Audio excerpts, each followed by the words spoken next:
Hello and welcome to another episode of the Molten Truth. I am so pleased to introduce you to someone I've been trying to connect with, and finally, despite technical errors galore and just scheduling, we have Caramel Lucas. Caramel, thank you so much for coming, and please tell me that I said your name right. I probably didn't, but if I didn't, please correct me.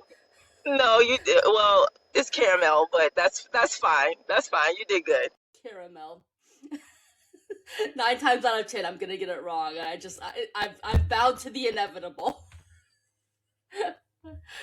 So we're very excited to have you because you are a very talented person. I've Thank you. looked at your website and I'm like, what does she mean by serial entrepreneur? And oh my goodness, the list of accomplishments and irons in the fire that you have. I'm like, okay, serial entrepreneur, that's very fitting. So before we get too far in, because I tend to rattle at the mouth and forget myself, please let's tell the audience what your website is. It's Miss Caramel Lucas.net. It's just my Miss MS Caramel Lucas. Thank you for that. So I'm going to back off. I'm going to let you tell the audience a little bit about yourself, and maybe I'll learn some things I didn't know that weren't on your website. Well, I've been doing entertainment for over like 10 years. I've been doing I wrote my first book in 2013. I used to model. I used to be in like a lot of different magazines. So I used to do like fashion shows and stuff like that. I wrote movies and I've written for other people. I used to do stand-up comedy and I used to do multiple shows. But I backed off on the comedy just a little bit just to focus on my podcasting. And so I decided to do podcasting. And so, I've been doing it for 4 years. So I've been doing a lot. So I have my own fragrance out, but I haven't pushed it as much as that I wanted to push it. But it's a fragrance that I made, and I'm working on my clothing line. So I do a lot. So I can't sit still. I think that's what it is. I just can't sit still. I just want to keep moving, and so I have done so many different shows. Like when I hosted shows, and I have done my own shows. So you'll see all that on YouTube, and you can Google all of that, and you'll see that I've been doing this for a long period of time. So yeah, that's me. I guess so. That is amazing. First of all, that you have the energy to do all of these things, because the reality TV writing, and then you've actually performed, you know, done performances. The fact that you run a podcast, I know how labor intensive a Yeah, podcast can be. yeah, And I do that on top of a full-time job. So things yeah, can yeah. get kind of full, just that. I can't even imagine all the other things that you're doing on top of that, including motivational speaking is on your list. Yeah, I Are decided to you do that still because, actively doing that? well, yeah, kind of, sort of, you motivate people all the time, every day, right? But the thing about it with me is that Mm-hmm. I've done a couple, motivating speakings, but I think that my podcast does it all for me.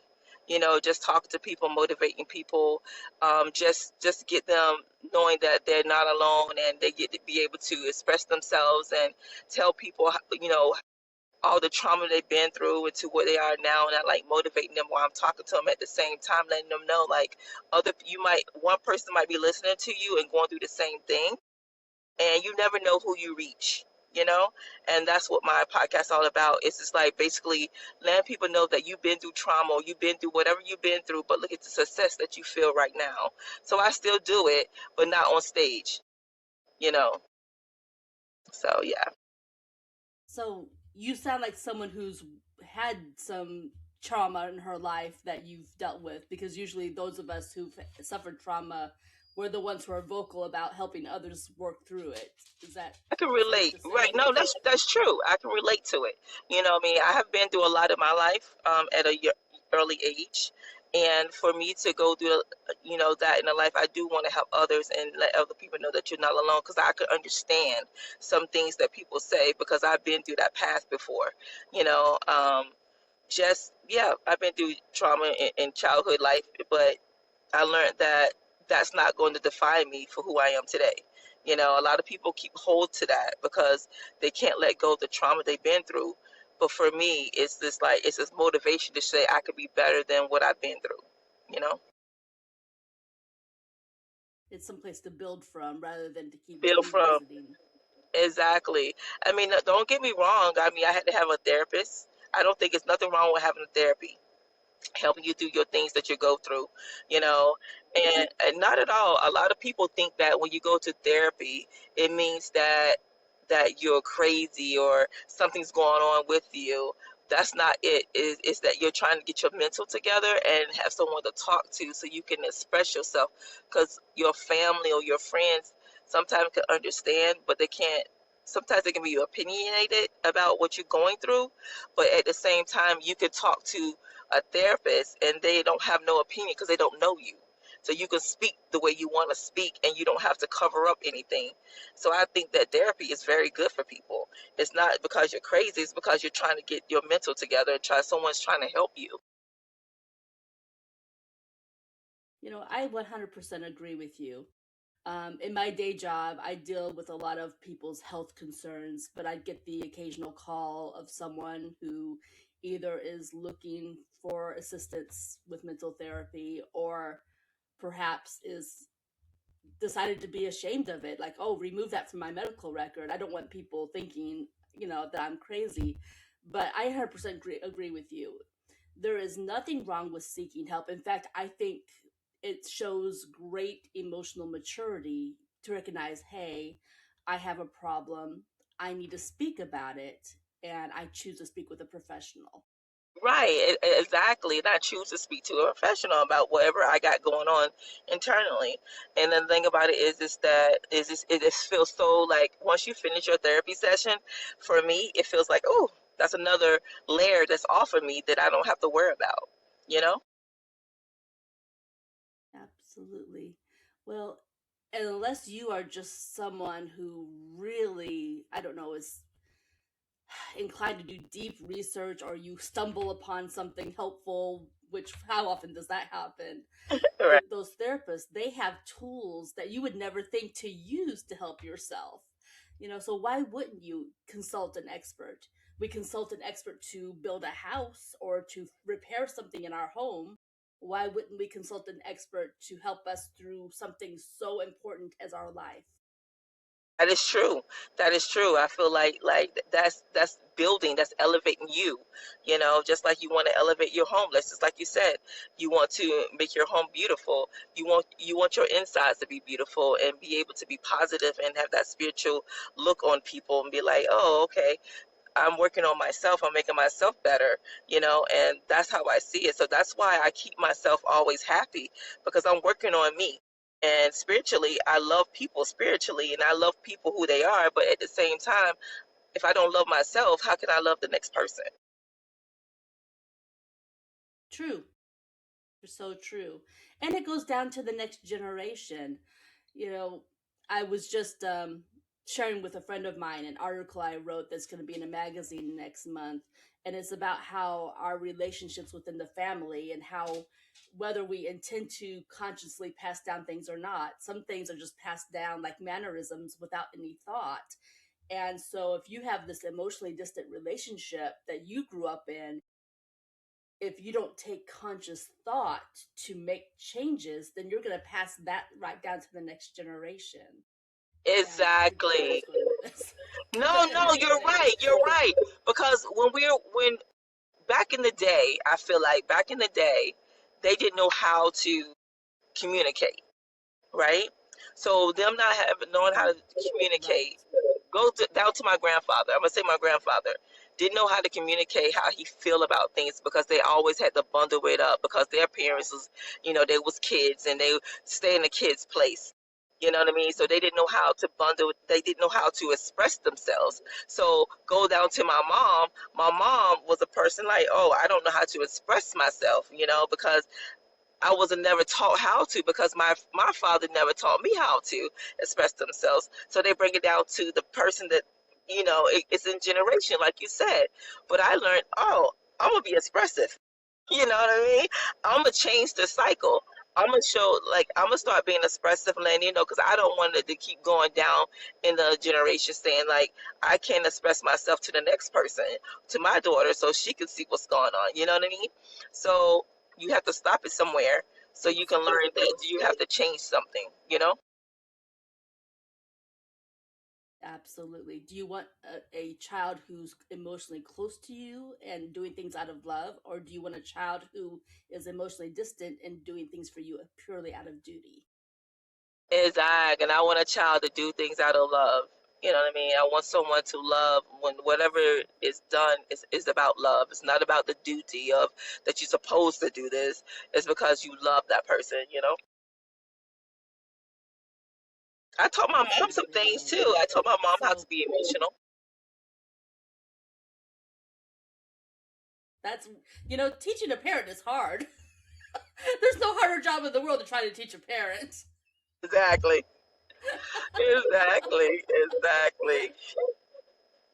Yeah. Yeah. So when you were doing the motivational speaking, because I'm assuming that before the podcast you actually did go in front of audiences, you know, what was your primary message about? Was it about building self-esteem? Was it about mental health? What was your primary thought process you were trying to teach people about? It was about trauma because, when I was young, things happen. And it's about building your life and how to sustain what you've been through in life. You can't, when you were a kid, I feel like when you were a kid and things happen to you as a kid, right? It's not your fault. You're innocent, right? So when things happen to you, sometimes people carry that with them and think that there's always their fault and that they shouldn't let it happen.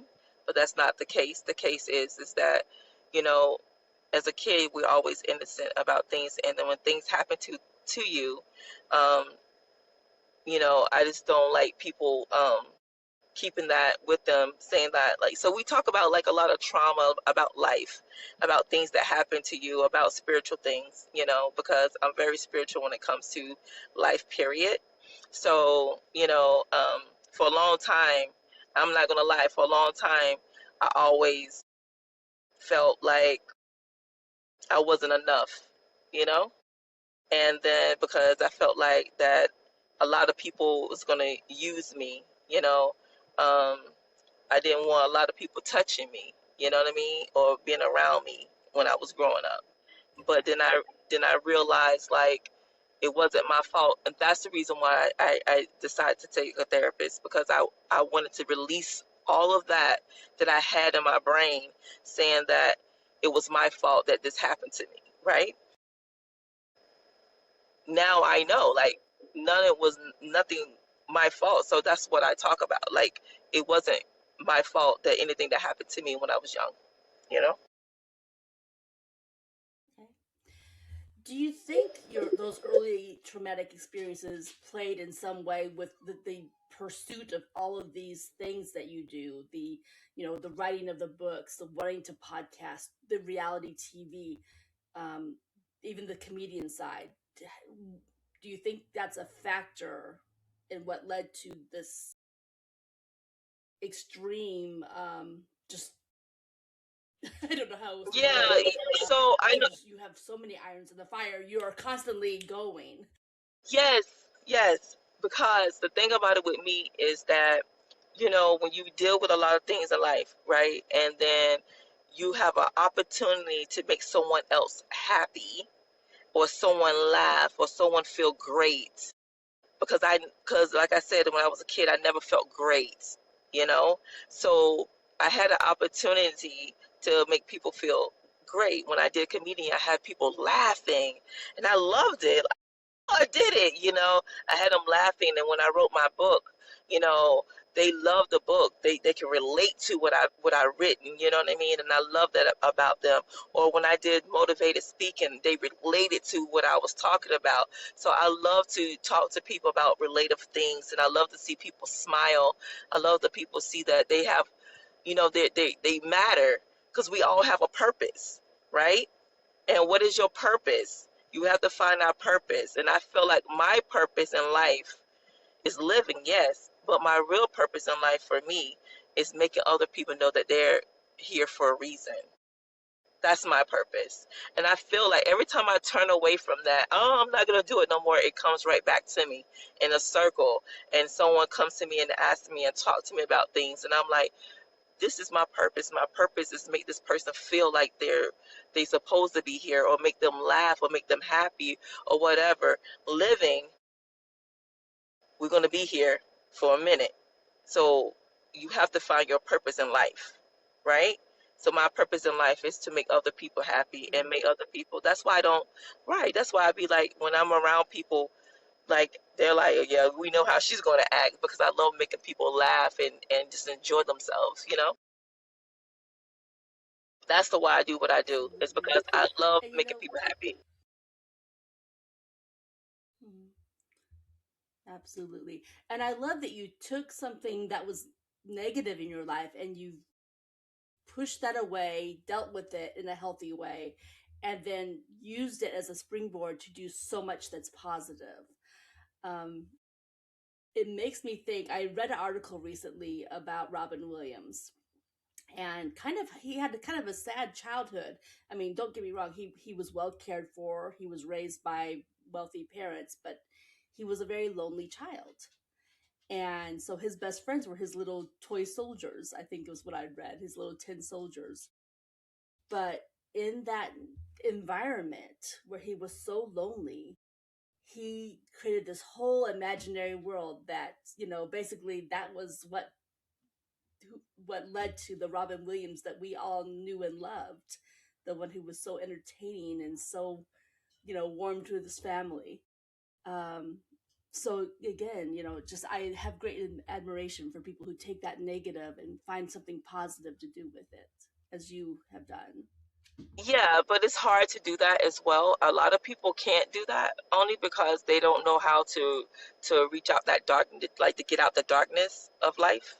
Because sometimes they feel like people are always bringing them down, pushing them down, making them feel like they're not enough, or listen to other people, what other people say. I realize that I have to surround myself only in a bubble, to don't listen to what other people think, or what other people say, because sometimes people can be very negative about what you have going on.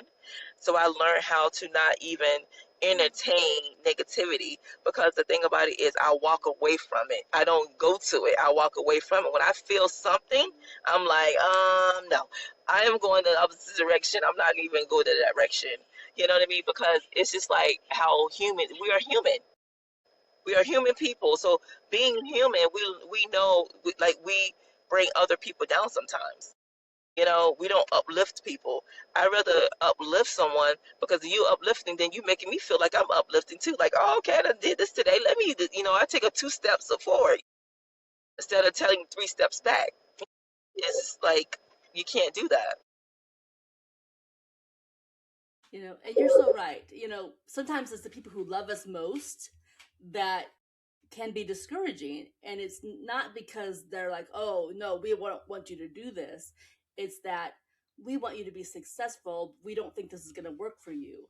I had that happen with my sister, when I decided that I was going to start writing books. And she was like, well, wait, you want it to be perfect. You want to, wait until a certain point before you do this. And I said, well, if I wait for it to be perfect, I'm never going to publish anything. um, and or I had my friend say, well, what, are you sure you want to do a podcast? And then at one point, is it making any money? I'm like, well, I'm not really doing it for the money. I mean, money would be nice. And maybe one day Right. we'll get there, but it's about, this for me. So, they had my best interest at heart, but at the same time, if I followed their advice, I would just be sitting at home watching TV and doing nothing. exactly, and I understand that. But see, I have like, you know how you have that support system. You know, my mom support me 100% no matter what I do, and it's very few people that I talk to in my family. I'm not saying I don't love my family. It's just like I just don't like the feedback from it. You know what I mean? But um, I do have a very good friend that supports me 100%. You know what I mean? She's always like, if something Nice. happens, she's always telling me like, I'm so proud of you, or like, congratulations, like, oh my God, my sissy, and stuff like that. We call each other sissy, so you know what I mean. And she's a good support system for me because it shows me that you don't have to be blood to support you or love you. You can also find someone out here in the world that can do that for you. You know, and it feels good that you can actually have someone that be like, I got you behind you, like I'm supporting you, like no matter what. Not only my family, but also someone that, you know what I'm saying, that you're really close to, and you're like, oh my God, this is so heartwarming to me, you know? Feels good. Absolutely. Sometimes friends are even closer than family. It just depends on, of course, the background and what you have going. But, Yeah, exactly. sometimes you can be closer to your best friend than you could ever be to even one family member. That is true. And I think sometimes I'd be like, why are we so close? Like, what? What's going on? But the thing about it, I know why. Because we think the same. And, you know, I'm loud. And she's not as loud as I am, but she can be. But the thing about it is that it's just, it works. It works for us. And that's what makes it, like, good. Yeah, Because it works. it's true. I actually had the funniest discovery about a year ago. This friend I've been close with, we've been friends, very close friends for about 35 years now, Wow. since we Yeah. were teenagers. And so about a year ago, it dawned on me, she's a lot like my sister, personality wise. But my sister and I weren't close until, after our parents died. So for Right. years, our age gap between us, because there was a pretty significant age gap, so we were never really close for a lot of years. And then of course you lose your parents, and it kind of changes the dynamic in the family. You Yes. do tend to either go opposite ways or draw really close, and so we drew Yes. close. And as I've gotten to know my sister, it just dawned on me last year, wow, she has a lot in common with my best friend. They really do have a very similar personality. Never would have guessed it. Yeah, like I don't have You just sisters, never so know. I don't have a sister. So just like I have all brothers. So me not having a sister was hard for me. It's hard for me to get along with a lot of females, right? And so because I'm like, okay, like I know how the boys are, but I don't know how the females are that much. You know what I mean? Like, because I'm very like, okay. But when me and my friend became real close, I was like, hold up, she act like me a little bit. Like, what's going on? Like, what? But what? I never met this like this before. Well, But like I say, it works. You never know, So it works, and yeah. So I'm happy. I'm happy with everything that has set in my lap that God has given me. And I really enjoy everything that I do. And I really believe like it's more to come. I don't know what it is, but I'm patient enough to wait and see what he has in store for me. And whatever it is, good, like whatever it is, I'm still waiting for it, and I know that it's going to be amazing, whatever he decides to do or however he decides to do it. so you mentioned being an author. Do you have any books coming out anytime near in the near future, or do you have some recently that have been released? My book was 2013, so I'm writing my the episode of one of the girls now. I'm doing it now. So I had four girls in my book. It was Keisha,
Okay.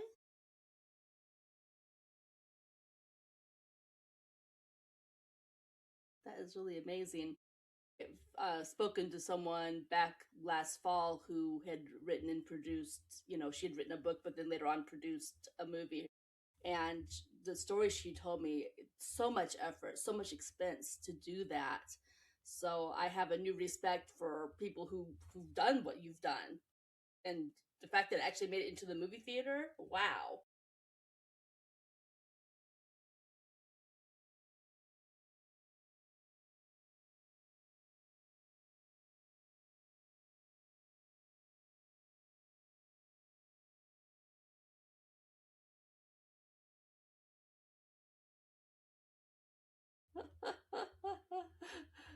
Well, and talking about your name, let me see if I can say it right this time. It's Caramel. The first thing I thought when you mentioned perfume was what a perfect name for a perfume. I mean, I don't know if your mom intentionally named you Caramel or what this backstory is on that, but for a perfume fragrance being connected with that, the idea of what caramel comes to mind, I mean, that couldn't have been more perfect.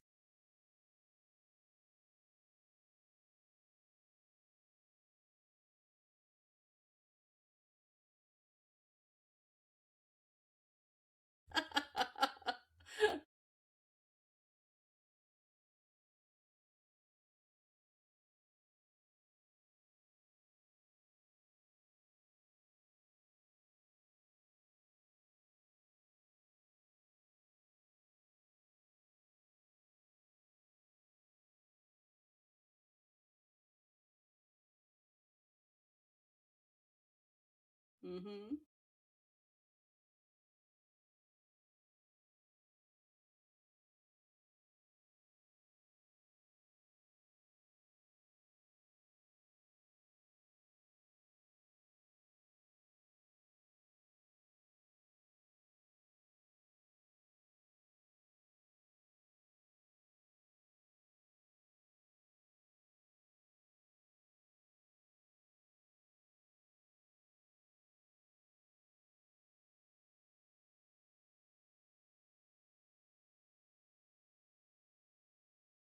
Yeah,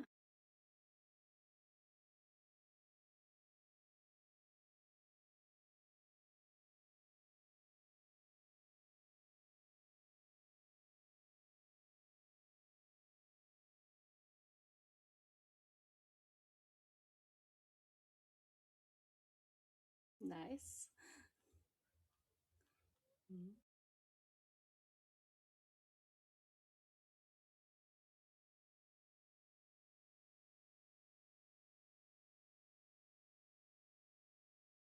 Very cool.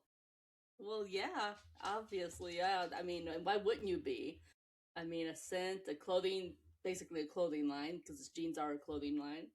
I mean, just a lot of things going. I can't even imagine, but I would love to. I'm gonna have to look up a taste of caramel because I'm curious to see how this perfume smells. Now, is it only available online, or do you have it in stores?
Right. You know, money can motivate people up to a point, but it is the love of something that really causes a person to push and excel and do well at things. Money's only good to a point.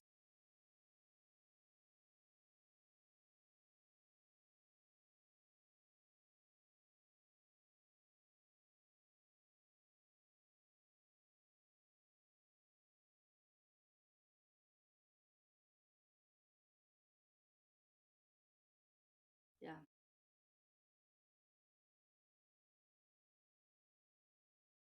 true. Right. Well, and there's a happy medium because if a person doesn't have money, they can still be materialistic, because their focus is on those material things and what money can buy and things. Or a person with too much money, then they maybe go over the top. But there's that sweet spot right in between, that balance. Hmm. Yeah. Where you're not absorbed by the thoughts of money. You have what you need and you're content. You know, it's not to say you're lacking ambition. You can still be ambitious and be content. I would cite Warren Buffett as an example of that. He had money, but he lived simply. You know, he's a good example of that happy medium.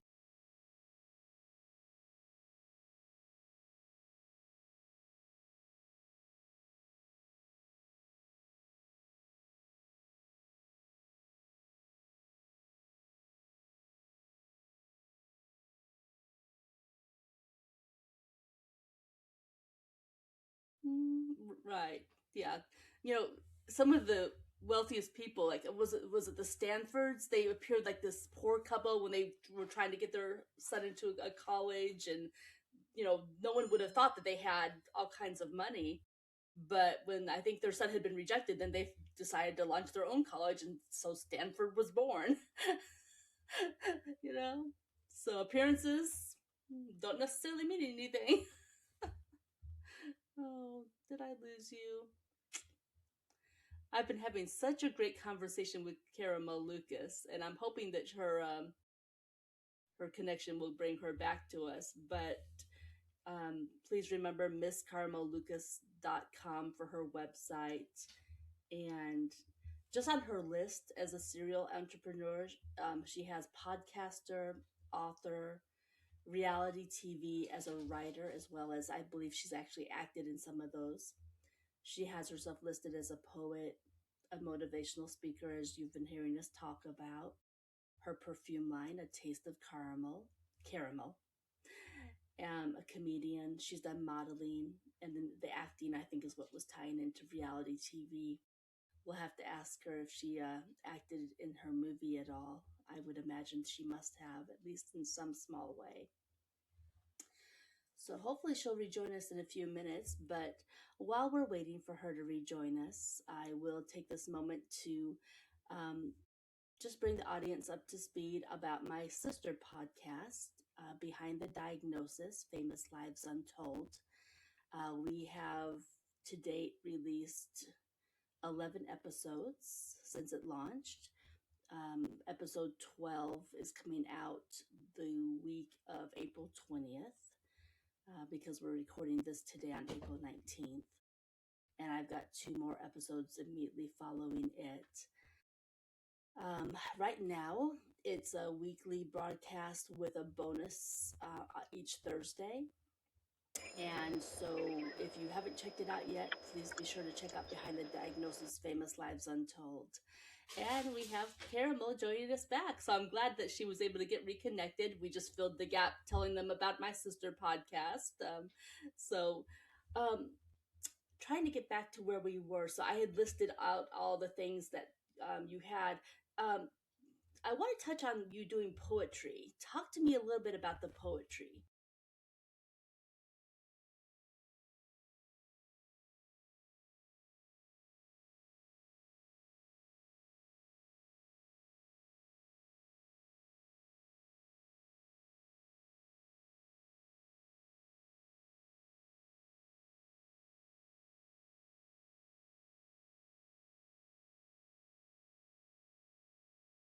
Okay.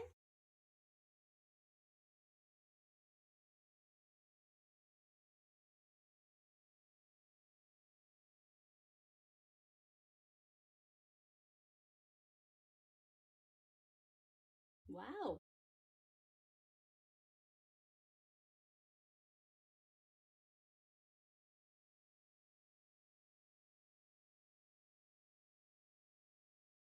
Multi-talented, amazing. Well, I think that rounds out the things on your list of what you've accomplished so far. I'm curious about the future. What does the future hold for you? What are your plans?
Makes sense to focus on one thing, get it stabilized, successful before moving on to another project. I'm betting that you and I are going to talk probably a year or two from now, and I'm going to be very interested to hear about what level of success you've gained with your podcast and your other goals, pursuits, and also what's going to be future. Because given your track record, there's going to be something else added to this list. I have no doubt about it. You are a go-getter if ever I've seen one. um, so before we get to the end of our broadcast, because we're closing in on our time limit, my last guest left this question: what is the most impressive obstacle you've witnessed someone else overcome?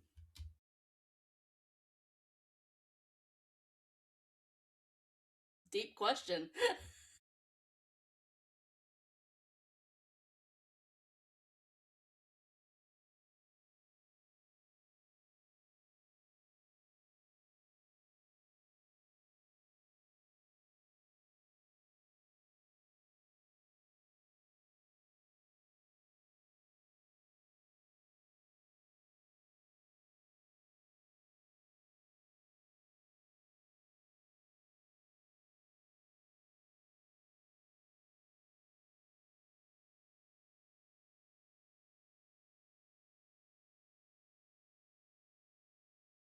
Okay. Hmm.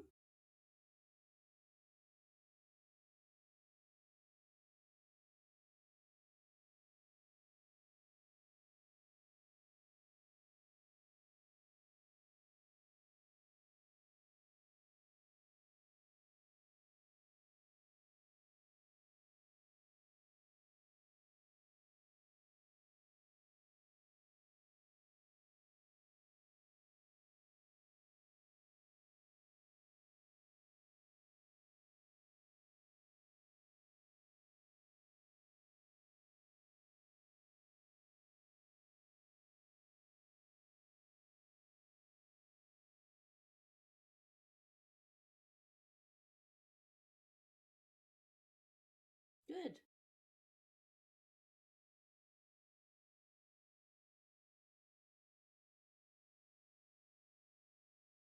That's a huge accomplishment.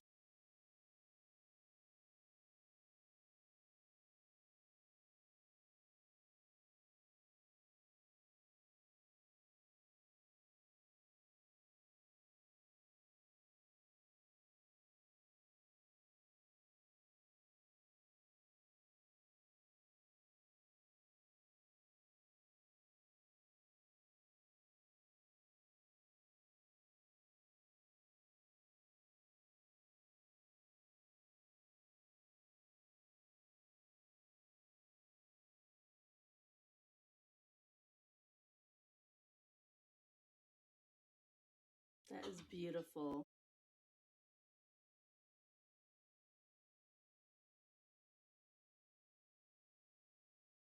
And it's funny because sometimes we take our relationships for granted, and so it's so nice that you made that known to your mother, even if it was just in writing that she was able to read. We need that to help build our self-esteem and to sometimes be that motivating force to help us accomplish things that we can't do on our own. So how wonderful that it worked out that way. Yeah, I really appreciate that story.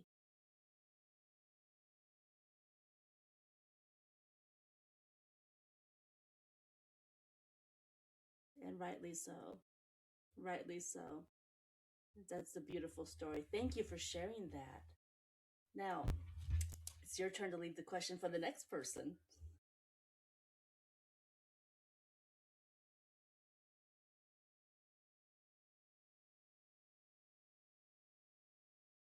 Take your time, no worries.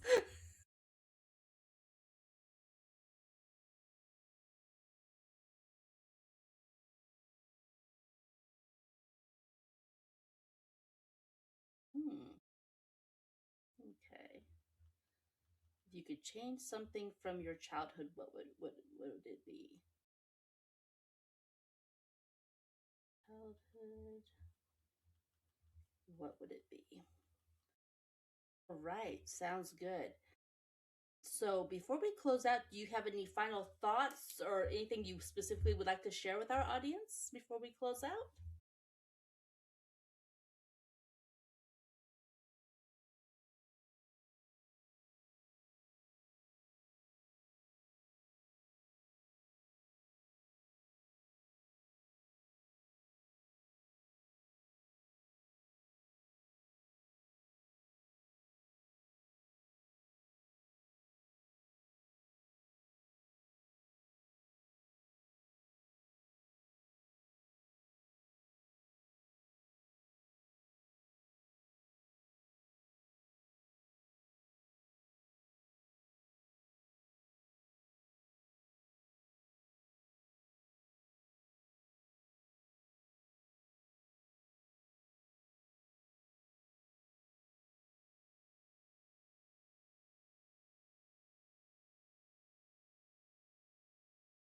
Excellent advice.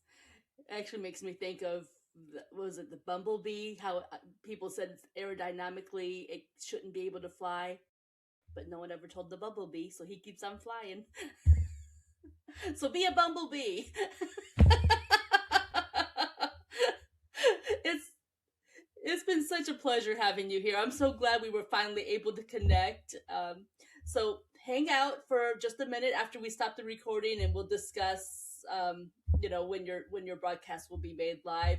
Thank you so much, everyone, for joining us here on the Molten Truth. Please, if you've enjoyed our program, like, subscribe, tell others, and don't forget to check out the sister podcast, Behind the Diagnosis: Famous Lives Untold.